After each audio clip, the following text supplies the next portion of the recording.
Shalom, saudara-saudara terkasih dimanapun Anda berada. Bersama saya Pendeta Kadir Manulang, kita berjumpa kembali dalam acara Irama Nafas Kehidupan.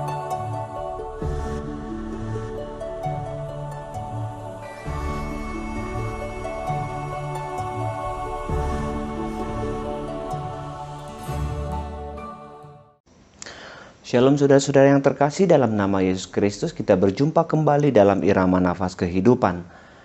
Pada minggu ini, yaitu Minggu Tahun Baru Gerejawi, Minggu Advent yang pertama, kita akan membahas khotbah minggu yang diambil daripada Mazmur pasal 24 ayat 7 sampai dengan 10.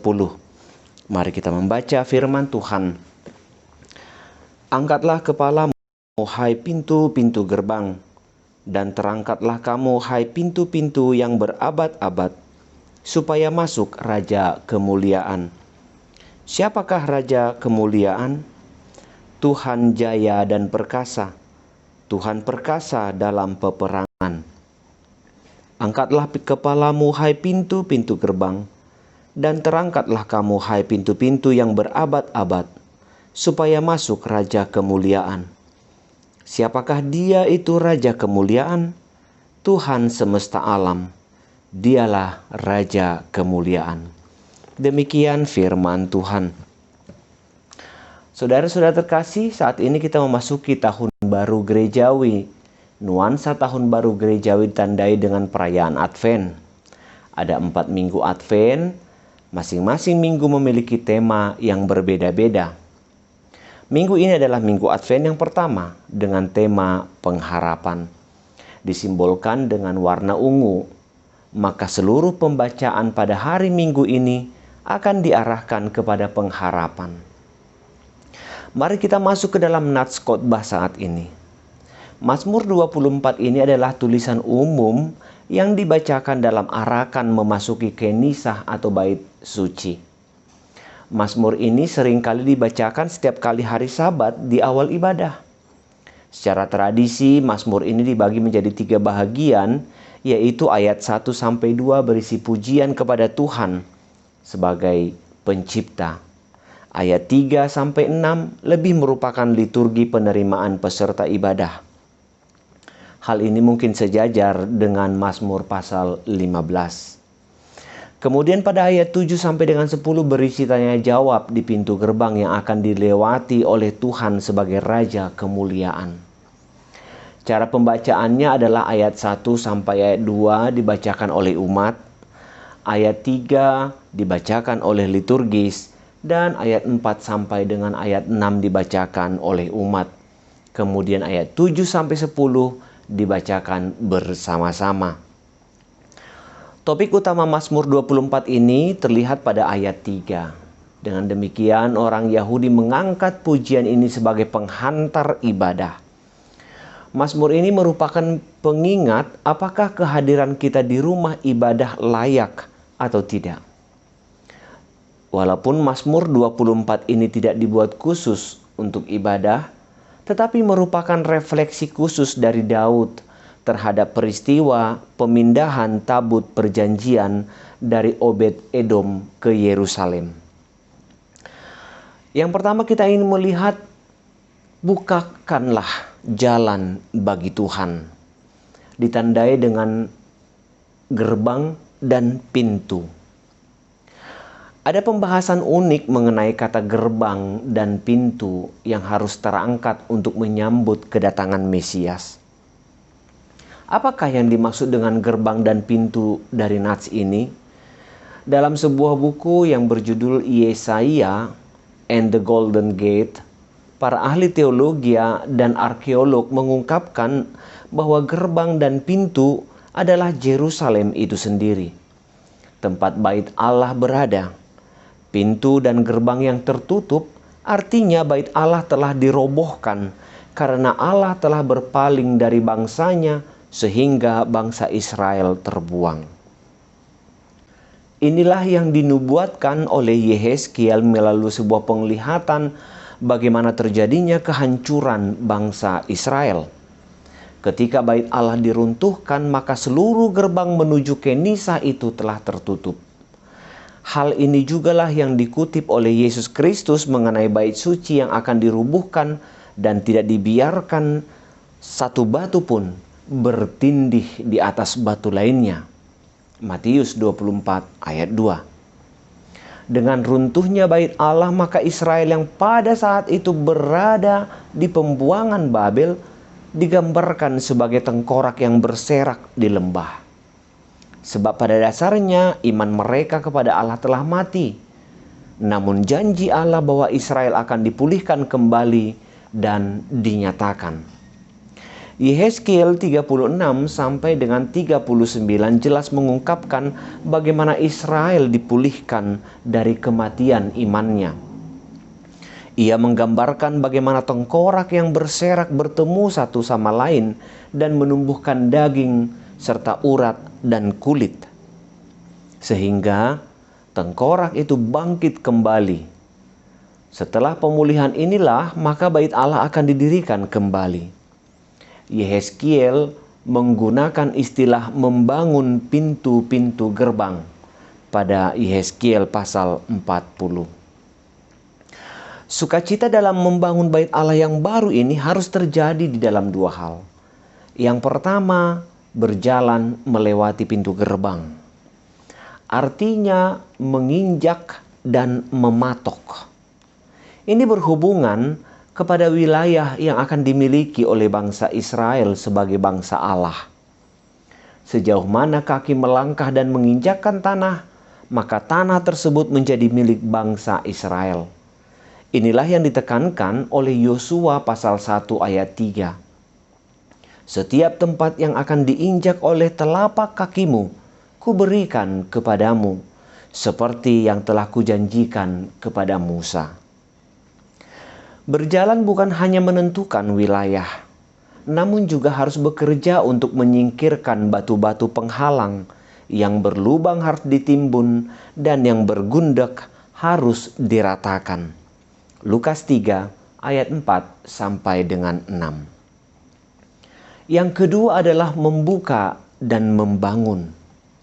Artinya umat Tuhan memiliki otoritas untuk menjadi penentu. Penentu yang dimaksud adalah untuk memperindah. Jika ada batu lama, maka harus dihancurkan, lalu kembali dibangun. Demikianlah sehingga semua menjadi baru. Yeremia 1 ayat 9 sampai dengan 10. Otoritas ini diberikan Tuhan kepada Mesias, yaitu Yesus Kristus.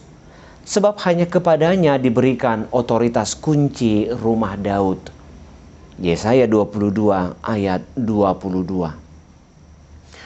Membangun bait Allah memiliki arti mengangkat gerbang dan pintu-pintu, sehingga bait Allah itu dapat dimasuki oleh umat.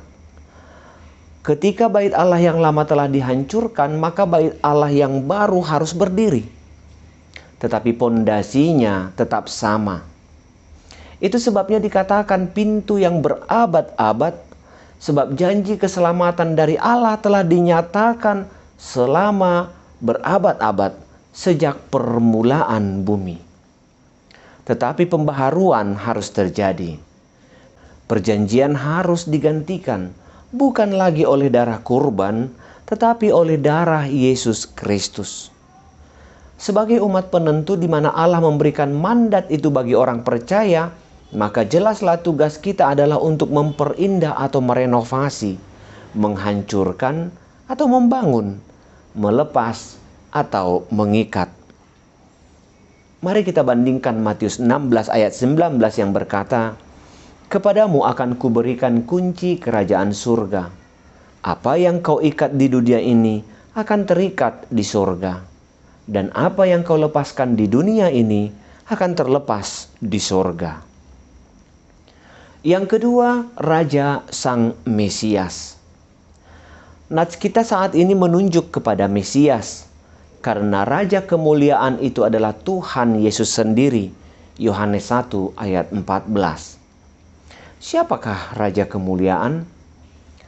Bagi orang Yahudi, Raja kemuliaan yang sudah memimpin mereka adalah ketika mereka keluar dari Mesir. Mesir saat itu adalah negara superpower dan tidak ada yang lebih hebat daripadanya. Tetapi Allah mampu membebaskan bangsa Israel dan membawanya menuju tanah Kanaan. Bagi Daud, musuh utama yang paling ditakuti oleh orang Yahudi adalah orang Filistin. Akan tetapi bangsa Filistin pun dapat ditaklukkan atas pimpinan Allah. Tetapi bagi kita Raja Kemuliaan adalah Yesus Kristus yang sudah menjelma menjadi manusia. Dalam dirinya ada kasih dan kebenaran yang hanya bisa ditemukan dalam dirinya. Tuhan juga menopang alam semesta ini, Ibrani 1 ayat 3. Bagi orang Israel, Raja Kemuliaan adalah Allah yang menciptakan, menjaga, dan memelihara. Bagi kita, Raja Kemuliaan adalah Yesus Kristus yang mampu mengalahkan kuasa dosa. Yesus datang mengalahkan kuasa dosa yang memperbudak kita. Karena dosa, kita tidak dapat melakukan perbuatan yang benar. Tetapi karena kebangkitan Kristus, kita dapat bebas dari kungkungan dosa. Jika saat ini kita memasuki dalam minggu Advent yang pertama, maka seluruh rangkaian ibadah akan dihubungkan ke dalam pengharapan. Hal ini memiliki arti bahwa yang kita nantikan belum bersama-sama dengan kita. Raja itu belum di tengah-tengah kita. Memang Yesus akan datang, dan itu pasti. Baik kelahiran Yesus maupun kedatangannya yang kedua kali. Tetapi sebagai umat yang percaya, tugas kita bukan berdiam diri dan menunggu. Justru kita harus lebih aktif lagi dalam pekerjaan Tuhan. Ibarat kita menerima partangyangan di rumah, maka seluruh rumah harus dibersihkan. Kita tidak mau ketika tamu datang rumah kita terkesan jorok, maka harus dibersihkan. Bahkan tempat yang tidak pernah dibersihkan pun harus disapu. Misalkan kolong bangku, kolong lemari, dan lain sebagainya. Demikianlah tugas umat yang percaya dalam masa Advent ini. Dengan tetap bersiap, niscaya kita tidak tersandung. Mari kita ingat kembali perumpamaan 5 perempuan bodoh dan 5 perempuan bijaksana. Yang bijaksana tetap mempersiapkan minyak untuk pelitanya, sehingga kapanpun mempelai datang, ia telah siap. Matius 25 ayat 1 sampai dengan 13.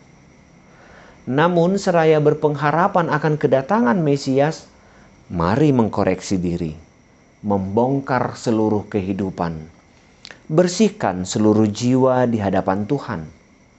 Apa yang gelap, jahat, dan kelam tinggalkan, dan beralihlah kepada kebaikan Tuhan. Ketika Raja Kemuliaan itu datang, kita ikut serta di dalam kenisah Tuhan. Amin. Terima kasih telah menyaksikan acara ini. Mari dukung acara ini melalui doa dan partisipasi kita untuk mensubscribe. Tekan juga tombol lonceng untuk memberitahu bahwa Anda mendapatkan acara yang terbaru. Tuhan memberkati.